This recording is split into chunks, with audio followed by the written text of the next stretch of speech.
नमस्कार, जय हिंद। मैं हूं आयुष और आप देख रहे हैं भारत तक का खास शो मित्र देश। आज बात करेंगे भारत रूस के उस संगठन के बारे में जिसने अमेरिका के सबसे बड़े हथियार का तोड़ बना लिया है।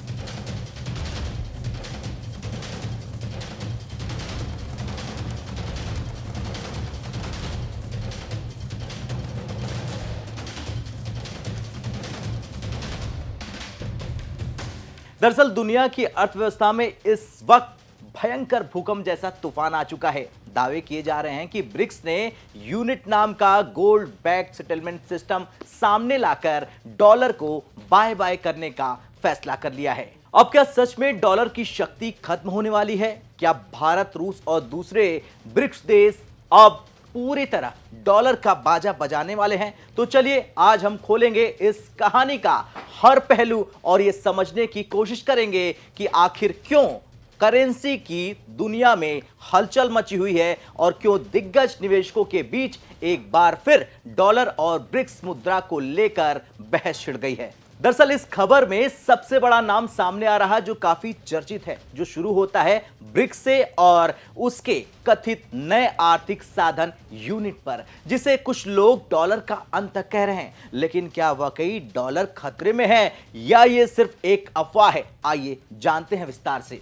दरअसल पिछले कुछ हफ्तों में अमेरिकी निवेशक और लेखक रॉबर्ट कियोसाकी ने दावा किया और चेतावनी भी दी कि ब्रिक्स ने गोल्ड बैक यूनिट लॉन्च कर दी है और कहा है कि डॉलर होल्डर्स बड़े नुकसान में पड़ सकते हैं। उन्होंने पहले सुझाव दिया कि सोना, चांदी और क्रिप्टो जैसे बिटकॉइन या इथर निवेशक अपने पास रखें।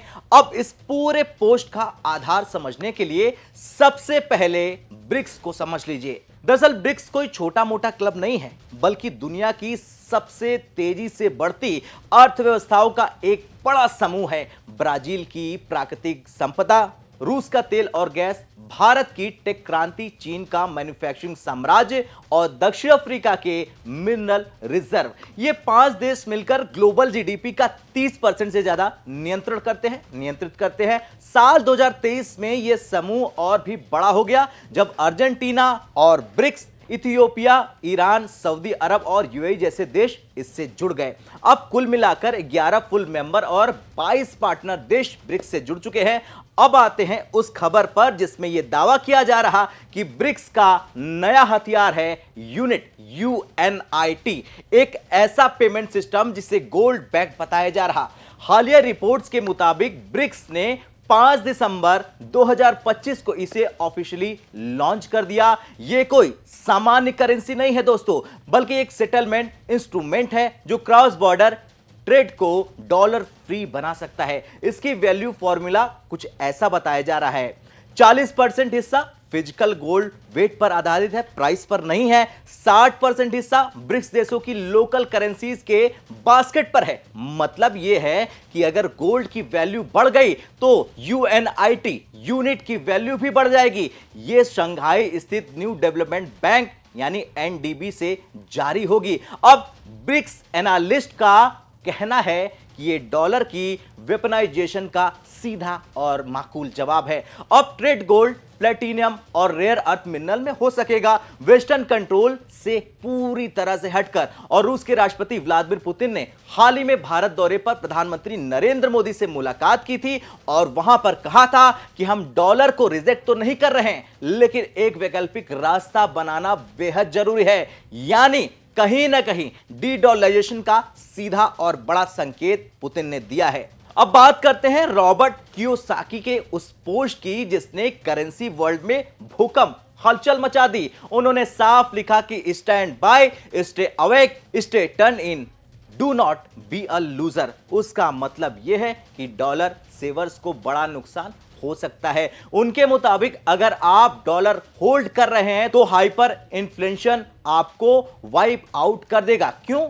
क्योंकि ब्रिक्स डॉलर पर निर्भरता घटा रहा है। पिछले सालों में ब्रिक्स देशों ने भारी मात्रा में गोल्ड खरीद लिया है, खासतौर पर रूस और चीन ने। अब भारत भी उसी नक्शे कदम पर आगे बढ़ रहा है। ऐसे में कियोसाकी का संदेश साफ है कि own gold, silver, bitcoin and ether, क्योंकि ये एसेट्स इन्फ्लेशन, महंगाई के खिलाफ हेज माने जाते हैं। लेकिन रुकिए, कहानी इतनी भी सीधी नहीं है। फिलहाल ब्रिक्स ने ऐसी कोई यूनिवर्सल करेंसी जारी ही नहीं की है जिसे आम जनता इस्तेमाल कर रही हो। मीडिया रिपोर्ट्स बताती है कि ये अभी सिर्फ एक विचार, प्रस्ताव या फिर क्रॉस बॉर्डर सेटलमेंट प्रोसेस है। किसी भी तरह की असली करेंसी नहीं है और भारत तक भी इसकी पुष्टि नहीं करता है। यह सिर्फ एक पोस्ट के हिसाब से हम आपको बता रहे हैं। दरअसल 2024 में एक फोटो इंटरनेट पर वायरल हुई थी जिसमें प्रतीकात्मक बैंक नोट दिखाया गया था। लोग उसे ब्रिक्स करेंसी समझ बैठे, लेकिन अधिकारियों ने साफ कर दिया उसी समय कि वो केवल प्रतीकात्मक था। 2025 में भी ऐसी कोई आधिकारिक घोषणा नहीं हुई है कि यूएनआईटी यानी यूनिट नाम की कोई करेंसी जारी कर दी गई है या उसका व्यापार इस्तेमाल शुरू हो चुका है। अब सवाल है कि इतना शोर क्यों मच रहा? क्योंकि ब्रिक्स देश डी-डॉलराइजेशन की दिशा में लगातार कदम आगे बढ़ा रहे हैं और भारत तक पर हमने कई बार आपको दिखाया भी है। लोकल करेंसी सेटलमेंट, डॉलर पर निर्भरता कम करना, ऐसा सिस्टम बनाना जिस पर पश्चिमी देशों का नियंत्रण न हो। और कुछ रिपोर्ट्स तो यह भी बता रही हैं कि इस पहल की रूपरेखा पर चर्चा जारी है, यानी आने वाले सालों में कुछ बड़े फैसले आ सकते हैं। लेकिन अभी नया करेंसी सिस्टम, खासकर गोल्ड बैक लाने के लिए केवल प्रतीकात्मक नोट या चर्चा काफी नहीं होती है। इसके अनेक आर्थिक और राजनीतिक तकनीकी चुनौतियां भी हैं। देशों की नीतियां, आपसी भरोसा, करेंसी स्थिरता अलग अलग प्रकार की। अब अगला सवाल यह है कि डॉलर पर वार करने के लिए सामने आएगी ब्रिक्स की साझा मुद्रा क्या आ सकती है? अब इसे जान लेते हैं विस्तार से। दरअसल ब्रिक्स देशों का एक पुराना सपना है कि डॉलर की निर्भरता घटा दी जाए, कम कर दी जाए और राष्ट्रीय मुद्राओं में व्यापार को बढ़ा दिया जाए। खासतौर पर रूस और ईरान जैसे प्रतिबंधित देश इस विकल्प को जरूरी मानते हैं। लेकिन एक साझा ब्रिक्स करेंसी की संभावना इस बार भी कम है, क्योंकि जनवरी में डोनाल्ड ट्रंप ने धमकी दी थी कि अगर कोई भी ब्रिक्स देश या फिर कोई भी ब्रिक्स करेंसी सामने आई तो 100% टैरिफ लगाएंगे। तो फिलहाल इस दिशा में सिर्फ बातचीत ही चल रही है, क्रांति नहीं है। ब्रिक्स का हालिया विस्तार कई विरोधाभास भी लेकर सामने आया है। ईरान, सऊदी अरब, यूएई जैसे पश्चिमी विरोधी देश, वहीं ब्राजील और दक्षिण अफ्रीका जैसे लोकतांत्रिक ग्रीन एजेंडे वाले देश, इन विरोधों के बीच भारत को कैसे संतुलन बनाना चाहिए, यही है असली चुनौती। चीन यूएन में भारत का स्थायी सदस्यता का विरोध करता रहेगा, लेकिन ब्रिक्स जैसे मंच पर भारत अपनी लोकप्रियता और संतुलित सोच से मुख्य चेहरा बन सकता है।